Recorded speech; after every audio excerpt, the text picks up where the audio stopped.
నమస్తే, welcome to NSTV news. ముందుగా ముఖ్యాంశాలు. ప్రజాస్వామ్య పద్ధతిలో పులివెందుల ఒంటిమిట్ట ప్రజలు ఇచ్చిన తీర్పు జగన్ రెడ్డికి చెంపపెట్టు. స్వాతంత్ర దినోత్సవం ఆగస్టు 15 కంటే ఒకరోజు ముందు నేడు పులివెందుల ప్రజలకు నిజమైన స్వాతంత్రం వచ్చింది. కడపలో 4 దశాబ్దాల తరువాత ప్రజాస్వామ్యం గెలిచింది. రిగ్గింగ్, దౌర్జన్యాలు, అరాచకాలకు ప్రజలు చరమగీతం పాడారు. నామినేషన్లు వెయ్యనివ్వకుండా అరాచకాలకు పాల్పడ్డ జగన్ దెయ్యాలు వేదాలు వల్లించినట్లు పిల్లి శాపనార్థాలు పెట్టాడు. పులివెందులలో 74% పైగా ఓటింగ్లో పాల్గొని డిపాజిట్లు లేకుండా ప్రజలు బుద్ధి చెప్పారు. జగన్ రెడ్డి పాలనలో నామినేషన్లు కూడా వేయనివ్వకుండా అరాచకాలకు పాల్పడ్డారు. నేడు పులివెందులలో 11 మంది నామినేషన్లు వేశారు. ఆగస్టు 15 స్వతంత్ర దినోత్సవ వేడుకలు జరుపుకునే కొద్ది గంటల ముందే ఈరోజు వచ్చిన ఎన్నికల ఫలితాలు పులివెందులకి, కడప జిల్లాకి 4 దశాబ్దాల తర్వాత నిజమైన స్వతంత్రం వచ్చింది.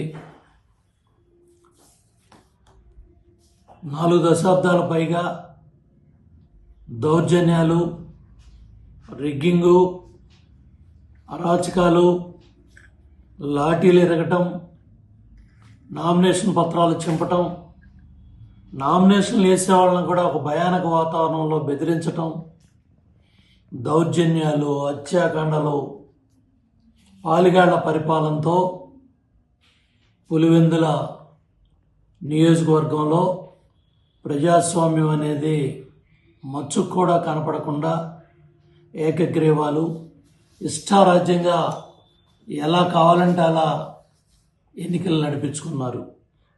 దగ్గర కడప జిల్లాలో వైసీపీ పార్టీ అధికారంలో ఉండగా జగన్ రెడ్డి ముఖ్యమంత్రిగా ఉన్నప్పుడు 553 ఎంపీటీసీ స్థానాల్లో 439 స్థానాలు ఏకగ్రీవం చేసుకున్నాడు ఒక కడప జిల్లాలో. అంటే 79% సీట్లలో ఒక్క నామినేషన్ కూడా వేయనివ్వకుండా వచ్చిన వాళ్ళని బెదిరించి పత్రాలు చింపేసి 79% ఏకగ్రీవం చేసుకున్నాడు. ఇవాళ నీ శుష్క మాటలు కావచ్చు, నీ పిల్లి శాపనార్థాలు కావచ్చు, ఇవన్నీ కూడా కట్టిపెట్టు. ఇవాళ చంద్రబాబు నాయుడు గారి వయసును కూడా లెక్క పెట్టకుండా, వయసును కూడా గౌరవించకుండా, age is a number. Chandrababu Naidu గారితో తిరుపతి మెట్లు ఎక్కగలవా? చంద్రబాబు నాయుడు గారు కష్టపడ్డట్టు ప్రతిరోజు 18 గంటలు కష్టపడగలవా? ఈ వయసులోనే కొబ్బరికాయ కొట్టడానికి ఒంగోని కొబ్బరికాయ కొట్టే నువ్వు ఒంగోటానికి కూడా నీకు నడువు వంగదో. నువ్వు మరి కొబ్బరికాయ కొట్టడానికే ఒంగోని కొబ్బరికాయ కొట్టలేనాడు. నువ్వు ఇవాళ వయసుల గురించి పని గంటల గురించి నువ్వు మాట్లాడుతూ ఉన్నావు. కాబట్టి ఇవాళ నీకు పులివెందుల ప్రజలు, కడప ప్రజలు బుద్ధి చెప్పారు. డిపాజిట్లు లేకుండా నీ పార్టీని పులివెందుల్లో గల్లంతు చేశారు, బుద్ధి చెప్పారు. వాటి ఇప్పటికైనా కళ్ళు తెరిచి పిచ్చి ప్రేలాపనలు, పిచ్చి మాటలు మానేసి చాలా స్పష్టంగా నీకు దమ్ము ధైర్యం ఉంటే శాసనసభకు రాబోయే నెలలో శాసనసభ సమావేశాలు జరుగుతున్నాయి. వస్తే నువ్వు అడిగే ప్రశ్నలన్నీ కూడా సమాధానం చెప్పడమే కాకుండా నువ్వు చేసిన దుర్మార్గాలన్నీ కూడా, నువ్వు చేసిన 1000 కోట్ల దోపిడీ అంతా కూడా ఇవాళ లిక్కర్ కేసుల్లో వాళ్ళు ప్రతిరోజు జైల్లో ఉన్న వాళ్ళు చేసే విరంగాలు, వాళ్ళు బయటకు వచ్చి మాట్లాడే బలుపు మాటలు, ఇవన్నీ కూడా ప్రజలు చూస్తూ ఉన్నారు. వీటన్నిటికీ బుద్ధి చెప్పే విధంగా నిన్న ఒక డిఎస్పీ యూనిఫామ్ వేసుకుంటే ఆ యూనిఫామ్ వేసుకున్న డిఎస్పీని కూడా ఆ యూనిఫామ్ని అవమానిస్తూ ఉంటే ఆ డిఎస్పీ అన్న మాటలో మీ అందరికీ ఒళ్ళు దగ్గర పెట్టుకునేట్టు హెచ్చరికలు వచ్చినాయి.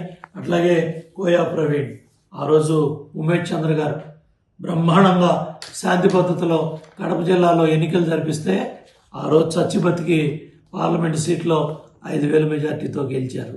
ఇవాళ డిపాజిట్లు లేకుండా వాళ్ళు పోయే పరిస్థితి ప్రజలు మీకు తీర్పిచ్చారు.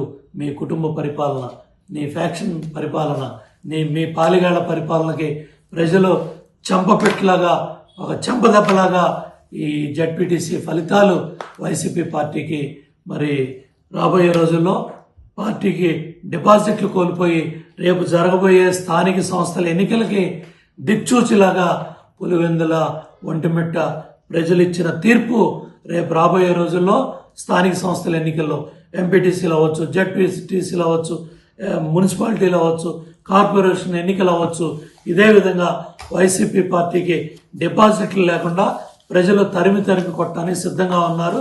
జగన్మోహన్ రెడ్డి ధైర్యం దమ్ము ఉంటే శాసనసభకు వచ్చి మాట్లాడు, లేని పక్షంలో ఈ తాడేపల్లి ప్యాలెస్లో ఈ ప్రెస్ మీట్లు, ఈ పిచ్చి మాటలు, ఈ పిచ్చి ఆరోపణలు, ఎన్నికల ముందేమో మైనార్టీ ఓట్లు కావాలి నీకు, ఓటమి నాయకుల్ని తిడతావు ఎన్నికల ప్రచార సభల్లో. ఇవాళ పిల్లిలాగా నీ స్టాండ్ ఏంటో తెలియదు నీకు. కేంద్రంలో ఏ పార్టీతో ఉన్నావో నీకు తెలీదు. కేంద్రంలో నీ ఎంపీలు ఎవరితో జతకడుతున్నారో తెలీదు. కేంద్రంలో నీ ఎంపీలు ఎవరికి ఓట్లు వేపిస్తున్నావో నీకు తెలీదు. ఇవన్నీ చెప్పే దమ్ము ధైర్యం కూడా నీకు లేదు. మళ్ళీ దానికి బదులు సమాధానం చెప్పలేక నువ్వు ఎదుటి వాళ్ళ మీద ఆరోపణ చేసి పిచ్చి ప్రేలాపనలు పేలుతున్నావు. ఇవన్నీ కూడా కట్టిపెట్టు. ఇవాళ వైసీపీ పార్టీకి డిపాజిట్లు గల్లంత చేసి పులివెందుల ప్రజలు, ఒంటిమిట్ట ప్రజలు స్పష్టమైన తీర్పు రాబోయే స్థానిక సంస్థల ఎన్నికల్లో ఏం జరగబోతుందో ప్రజలు బ్రహ్మాండమైన తీర్పు ఇచ్చారు. గెలిచిన అభ్యర్థుల్ని మనస్ఫూర్తిగా అభినందిస్తూ కడప జిల్లా నాయకత్వం, పులివెందుల నియోజకవర్గం, అట్లాగే ఒంటిమిట్ట జడ్పీటీసీ పరిధి అక్కడికి వెళ్ళి పనిచేసిన ప్రతి ఒక్క కార్యకర్త, నాయకుడు, ప్రజాప్రతినిధులు అందరూ కూడా మరి అభినందనలు తెలియజేస్తూ చంద్రబాబు గారి నాయకత్వంలో, లోకేష్ బాబు నాయకత్వంలో ప్రజలు ఇచ్చిన ఈ తీర్పుకి మరి తెలుగుదేశం పార్టీ కార్యకర్తలు, నాయకులు అందరూ కూడా ధన్యవాదాలు తెలియజేస్తూ అందరికీ ధన్యవాదాలు. డిపాజిట్లే కోల్పోయావు. ఏం చెప్పావు? నిన్నేం చెప్పావు? 24 గంటల్లో డిపాజిట్లు రావన్నావు, మాకు నాశనం అయిపోతాం అన్నావు, నరకాలన్నావు. ఇప్పుడు అదే పులివెందుల ప్రజలు నీకు నరకాన్ని చూపించారు, డిపాజిట్లు పోగొట్టారు.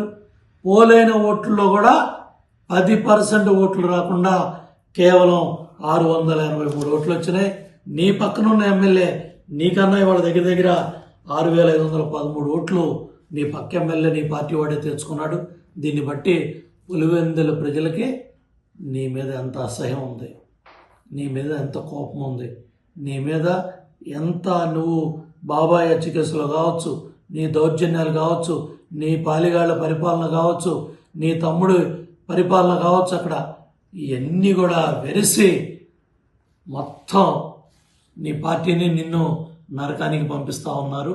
ఇవాళ చాలా స్పష్టంగా ప్రభుత్వం వచ్చిన 14 నెలల్లో సూపర్ 6 పథకాలు అమలు చేయటం కానీ, తల్లికి వందనం కార్యక్రమం పెద్ద ఎత్తున 10,000 కోట్ల రూపాయలు మహిళా తల్లుల అకౌంట్లో పోవటం కానీ, అన్నదాత సుఖీభవ రైతుల అకౌంట్లోకి 7,000 రూపాయలు పోవటం కానీ, మొదటి సంవత్సరమే పెన్షన్ డబ్బులు 34,000 కోట్లు మరి వృద్ధులు, వితంతువులు, దివ్యాంగుల అకౌంట్లో పోవటం కానీ, రేపు ఆగస్టు 15న మహిళా సోదరిమ్మలకి ఉచిత బస్సు ప్రయాణం కానీ, ఆల్రెడీ 3 గ్యాస్ సిలిండర్లు మహిళలకు ఇచ్చే కార్యక్రమం కానీ, అట్లాగే మరి ఏదైతే ఇచ్చిన హామీలన్నీ కూడా అమలు చేసే విధంగా ముందుకెళ్తా ఉంటే నువ్వు ఇవాళ కారు కూతలు, పిచ్చి మాటలు, రీపోలింగ్ కావాలి, రద్దు చేయాలి, కేంద్ర బలగాలు కావాలి, మళ్ళీ మాకెవరితోనో హాట్ లైన్లని ముందు ఒకటే హాట్ లైన్,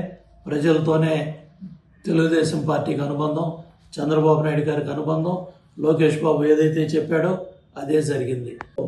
38 స్థానాలు అంటే దగ్గర 76% జడ్పీటీసీ స్థానాలు ఏకగ్రీవంగా చేసుకొని ఇవాళ దెయ్యాలు వేదాలు వల్లిచ్చినట్టు నిన్న పిల్లి శాపనార్థాలు పెడుతున్నాడు జగన్మోహన్ రెడ్డి. నీ పిల్లి శాపనార్థాలు నరకానికి పోతావు. ఇదే చివరి ఎన్నికలు అన్నావు, ఇదే చివరి ఎన్నికలైనవి నీకు కూడా. ఇవాళ నీ నియోజకవర్గంలో, పులివెందుల నియోజకవర్గంలో, నీ పులివెందుల రూరల్ జడ్పీటీసీ డిపాజిట్లు కోల్పోయి పోలైన ఓట్లలో 10% ఓట్లు సాధించలేదంటే, పక్కనున్న ఒంటిమిట్టలో దగ్గర దగ్గర 6,513 ఓట్లన్నా వచ్చాయి. నీకు 683 ఓట్లు, అంటే 1000 ఓట్లు. 4వ డిజిట్ కూడా రాలా, 3 డిజిట్లకు పరిమితం అయ్యావు. ఎక్కడ, ఎందుకు? జగన్మోహన్ రెడ్డి అధికారంలోకి వచ్చిన తర్వాత, తమ్ముడు పెత్తనం వచ్చిన తర్వాత, అక్కడ ఇవాళ అధికారం కోల్పోయి తమ్ముడు పెత్తనం మీద అసహ్యంతో, నీ మీద కోపంతో నువ్వు చేసిన అరాచకాలకి ఇవాళ ప్రజలు ఇచ్చిన తీర్పే పులివెందుల, ఒంటిమిట్ట. ఇన్ని మాటలన్నావు, నరకానికి పోతావు. చివరి ఎన్నికలు, ప్రజాస్వామ్యం, న్యాయం, ధర్మం, రాజ్యాంగం, అబ్బాబ్బాబ్బాబ్బా చాలా మాటలు మాట్లాడావు నిన్న జగన్మోహన్ రెడ్డి. 24 గంటలు జరగకుండానే తదాస్తు దేవతలు అన్నట్టు నీకు ఇవాళ డిపాజిట్ లేకుండా ప్రజలు బుద్ధి చెప్పారు. వెనక వాతావరణం ఏంటి? ఎక్కడ పెళ్ళికి వెళ్ళినా, ఎక్కడ హెలికాప్టర్లు పెట్టినా నువ్వు మొన్న రాప్తాడులో ఏం చేసావు, ఇవాళ అనంతపురంలో ఏం చేసావు, నిన్న భీమవరంలో ఏం చేసావు. నువ్వు ఎక్కడైతే ఈ గంజాయి బ్యాచ్, ఈ బెట్టింగ్ బ్యాచ్, నువ్వు ఏ ప్రోగ్రాంకి వెళ్ళినా, ఏ ఫంక్షన్కి వెళ్ళినా ఆ గ్రామాల నుంచి వచ్చే ఆ 20 మందిని రప్పించుకుంటున్నావు. నీ కారు చుట్టూ నువ్వు స్లోగన్లు కొట్టించుకొని ఒక పైచాచిక ఆనందాన్ని, సీఎం అని అర్పించుకొని ఒక పైచాచిక ఆనందాన్ని పొందుతున్నావు. నువ్వు సీఎంగా ఉండి పరదాలు కట్టుకొని పరిపాలన చేసి ప్రజల మధ్యలో రావటానికే భయపడి పరిపాలన 5 ఏళ్ళు తాడేపల్లి ప్యాలెస్లో ఉండి land, sand, wine, mine, cent పట్టాల్లో 1000 కోట్లు దోపిడీ చేసుకొని 38 క్రిమినల్ కేసుల్లో, సిబిఐ కేసుల్లో, ఈడీ కేసుల్లో ముద్దాయిగా ఉండి ఒక్క కోర్టు దీనికి కూడా మరి రాకుండా, వాయిదాకు కూడా రాకుండా నువ్వు ఇవాళ కాలయాపన చేస్తూ చట్టంలో ఉన్న లొసుగులను అడ్డం పెట్టుకొని డిశ్చార్జ్ పిటిషన్ల మీద డిశ్చార్జ్ పిటిషన్లు వేసుకుంటూ ఇవాళ మరి రాజ్యాంగం మీద, న్యాయ వ్యవస్థ మీద నమ్మకం లేకుండా నీ ఇష్టారాజ్యంగా నువ్వు పరిపాలన చేస్తున్నావు. నిన్న కూడా చాలా శ్రీరంగ నీతులు చెప్తున్నాడు. ఏది బ్యాలెట్ పేపర్ అంట, మరి బూత్ ఏజెంట్ అంట, ఫామ్ 12 అంట, ఫామ్ 32 అంట, సీల్ వేయాలంట, సంతకాలు పెట్టాలంట. మరి ఇవన్నీ ఏమైపోయాయి? జగన్మోహన్ రెడ్డి స్థానిక సంస్థలు జరిగినప్పుడు అంజిరెడ్డి అనే తాత తొడగొట్టి మీసమే చేసి ఆ రోజు నామినేషన్ వేయటానికి తెలుగుదేశం పార్టీ కార్యకర్తలకి, నాయకులకి స్ఫూర్తినిచ్చి మరి పల్నాడులో తొడగొట్టి ముందుకెళ్ళాడు తాత. అదేవిధంగా ఈరోజు మరి వాళ్ళ పులివెందుల్లో కార్యకర్తలు కావచ్చు, నాయకులు కావచ్చు, బీటెక్ రవి కుటుంబం కావచ్చు, మరి ఆ లతారెడ్డి గారు కావచ్చు, ధైర్యంగా ఇంటింటికి వెళ్ళి ఓట్లు అడిగారు, ఇంటింటికి వెళ్ళి అభివృద్ధి కార్యక్రమాలు చెప్పారు. ఇవాళ వైసీపీ పార్టీకి డిపాజిట్లు కూడా రాకుండా వైసీపీ పార్టీని ప్రజలు తరిమి కొట్టారు. మీ అరాచకాలు, మీ అన్యాయాలు, మీ దుర్మార్గాలు, మీ కుట్రలు, కుతంత్రాలు అన్నీ కూడా వడ్డీతో సహా తీర్చుకుంటామని ఆ రోజైతే ఏదైతే యువగళంలో చెప్పారో, ఏదైతే చంద్రబాబు నాయుడు గారు ఎన్నికల్లో కూటమ బహిరంగ సభల్లో చెప్పారో అదే ఈరోజు నిజమైంది. ఇవాళ నిజమైన స్వతంత్రం పులివెందుల ప్రజలకు వచ్చింది. ఇవాళ స్వేచ్ఛా వాయువులతో శాంతియుతంగా పోలీస్ యంత్రాంగం కావచ్చు, అక్కడున్న నీ డబుల్ స్టాండర్డ్స్ కూడా ఏజెంట్స్ రానివ్వలేదంటావు, దాడులు జరిగినాయి అంటావు. అంటే నీ మాటల్లో ఎంత డొల్లతనం ఉంది, నీ మాటల్లో ఎంత బేలతనం ఉంది, నీ మాటల్లో ఎంత భయం ఉందో కూడా అర్థమవుతూ ఉంది. నువ్వు ఇవాళ శాసనసభకు రావడానికి భయపడుతున్నావు. స్పీకర్ గారు చెప్తున్నారు, డిప్యూటీ స్పీకర్ చెప్తున్నారు, ఎమ్మెల్యేలు, మంత్రులు చెప్తున్నారు. నీకు ధైర్యం ఉంటే శాసనసభకు రా. నువ్వు అడగాలనుకునే, నువ్వు తాడేపల్లి ప్యాలెస్లో మాట్లాడే మాటలకి ప్రతి మాటకు కూడా సమాధానం దొరుకుతుంది. నువ్వు మాట్లాడే ప్రతి మాటకి సమాధానం చెప్పడానికి ప్రజాప్రతినిధులు సిద్ధంగా ఉన్నారు. వీటికి ఏటికి సమాధానాలు లేవు నీ దగ్గర. ప్రతి వారం మొన్న పాపం సింగయ్య నీ కారు కింద పడి నీ కార్యకర్తే చనిపోయిన పరిస్థితి. దాన్ని మళ్ళీ 108లోనే ఏదో తప్పు జరిగిందని వాళ్ళ కుటుంబ సభ్యులతోనే మాట్లాడించావు. ఇవాళ అనంతపురంలో కూడా నువ్వు పెట్టుకున్న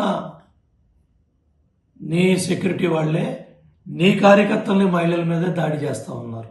4% పైగా పోల్ అయితే బుద్ధి జ్ఞానం ఉన్నాడు ఎవడన్నా రిగ్గింగ్ అంటాడండి. రూరల్ పులివెందుల జెడ్పీటీసీ పరిధిలో 74% పైగా ప్రజలు పోలింగ్లో పాల్గొంటే ఏజెంట్ల మీద దాడి అన్నావు, మళ్ళీ ఏజెంట్లు లేరన్నావు. అసలు నోటికి వచ్చిన అబద్ధాలు అసత్యాలు. మళ్ళీ రీపోలింగ్ అన్నావు, న్యాయం అన్నావు, ధర్మం అన్నావు.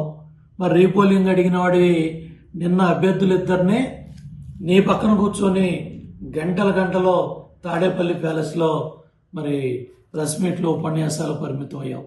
ఎందుకు రీపోలింగ్ అడిగావు, ఎందుకు ఎగ్గొట్టావు, దానికి సమాధానాలు లేవు. ఇవాళ చాలా స్పష్టంగా గత 5 సంవత్సరాల్లో నువ్వు చేసిన దుర్మార్గాలు స్టేట్ వైడ్గా తీసుకున్నట్టయితే దగ్గర ఎంపీటీసీ స్థానాల్లోనే 696 స్థానాల్లో 2362 స్థానాలు ఏకగ్రీవం చేసుకున్నాడు. అంటే 24% స్టేట్ వైడ్గా జరిగిన స్థానిక సంస్థల ఎన్నికల్లో ఎంపీటీసీ అభ్యర్థులు నామినేషన్లు కూడా అయినవల. రాష్ట్ర వ్యాప్తంగా జడ్పీటీసీలో 652 స్థానాల్లో 126 చోట్ల నామినేషన్ అయినవల. అంటే దగ్గర 19%. జడ్పీటీసీల్లో 19% నామినేషన్ అయినవల, ఎంపీటీసీలో 24% నామినేషన్ అయినవల. మరి ఇవాళ 11 నామినేషన్లు పడ్డాయి. మరి అదే కర్మో దేవుడి స్క్రిప్ట్ నీకు అర్థం కావట్లేదు. మరి 11 నామినేషన్లు 11 ఈ విధంగా మరి మెజార్టీలు చూస్తుంటే 6500 అన్నీ కూడా నువ్వు చేసిన పాపాలు, అవే నీకు శాపాలైనాయి.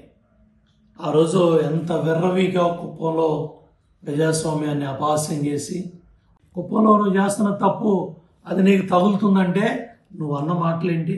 మీరు అధికారంలోకి వస్తారా? వైనాట్ కుప్పం 175కు 175 ఏమైపోయాయి జగన్మోహన్ రెడ్డి? 175కు 175 ఏమైపోయాయి? 11 సీట్లు వచ్చిన నీ పార్టీ 2 ఎమ్మెల్యేలు నీతో సహా, పులివెందుల ఎమ్మెల్యే, పక్కనున్న ఎమ్మెల్యే, 2 ఎమ్మెల్యే నియోజకవర్గాల్లో 2 జడ్పీటీసీకి పోలింగ్ జరిగితే, రీపోలింగ్లో పాల్గొనకుండా పారిపోయావు. ప్లస్ ప్రజాస్వామ్య పద్ధతుల్లో కనీసం ఓటేయటానికి దగ్గరుండి కూడా మరి బయటికి రాని పరిస్థితి ఉంది. కోట్ల రూపాయలు ఖర్చు పెట్టావు.